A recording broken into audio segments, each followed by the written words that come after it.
আসসালামু আলাইকুম রহমতুল্লাহি বারাকাতুহু। মূলত আমার ছাগলগুলোর গ্রেজিং করায় না, কিন্তু আজকে ওই ছাগলগুলোর নেট ছিঁড়ে বের হয়ে এসেছে। প্রায়ই নেট ছেড়ে, কিন্তু আস্তে আস্তে বুঝাইছি অনেকগুলা।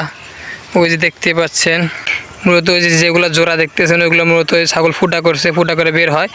আজকে আবার এই যে এখানে যারা একটা বের হইতেছে দেখেন, দেখতে পাচ্ছেন ছাগল বের হয়ে আসতেছে।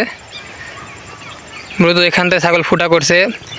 যাই হোক, ফুটা করে যখন বের হয়েছে, আর এখন পরন্ত বিকেল, যেহেতু ছাগলগুলো ধান খায় না, ঘাসগুলোই খাচ্ছে, তাই আর কি আমি একটু দাঁড়ায় দাঁড়ায় তাদেরকে দেখতেছিলাম যেন অন্যের ক্ষতি না করে। গ্রেজিং করে ছাগলগুলোকে খাওয়ালে ছাগলের স্বাস্থ্য ভালো থাকে, খাবারের পুষ্টি ভালো হয়। যাই হোক, যাদের গ্রেজিং এরিয়া আছে আপনারা সবাই ছাগলগুলো গ্রেজিং করাবেন, তাইলে ছাগলের পুষ্টিগত মান ভালো থাকবে। মূলত হজমের সাথে লালার একটা বিরাট সম্পর্ক আছে, তাই যখন ছাগলগুলো মাটি থেকে খাবারগুলো খায় তখন মুখ থেকে অতিরিক্ত পরিমাণে লালা বের হয়, যার কারণে হজম শক্তি বৃদ্ধি পায়। যাই হোক, এখানে মূলত তেমন কোনো ফসল আবাদ হয়নি, দেখতে পাচ্ছেন।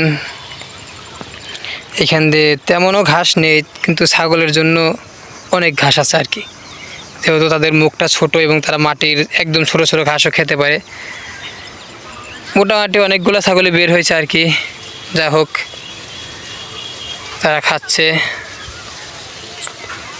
আমার জন্য দোয়া করবেন, আর সবাই একটু মাশাআল্লাহ বললেন যেন বদনজর না লাগে। আর যাদের আমার ভিডিওগুলো ভালো লাগে তারা আমার ইউটিউব চ্যানেলটি সাবস্ক্রাইব করে পাশে থাকবেন এবং ফেসবুক পেজটি ফলো দিয়ে পাশে থাকবেন।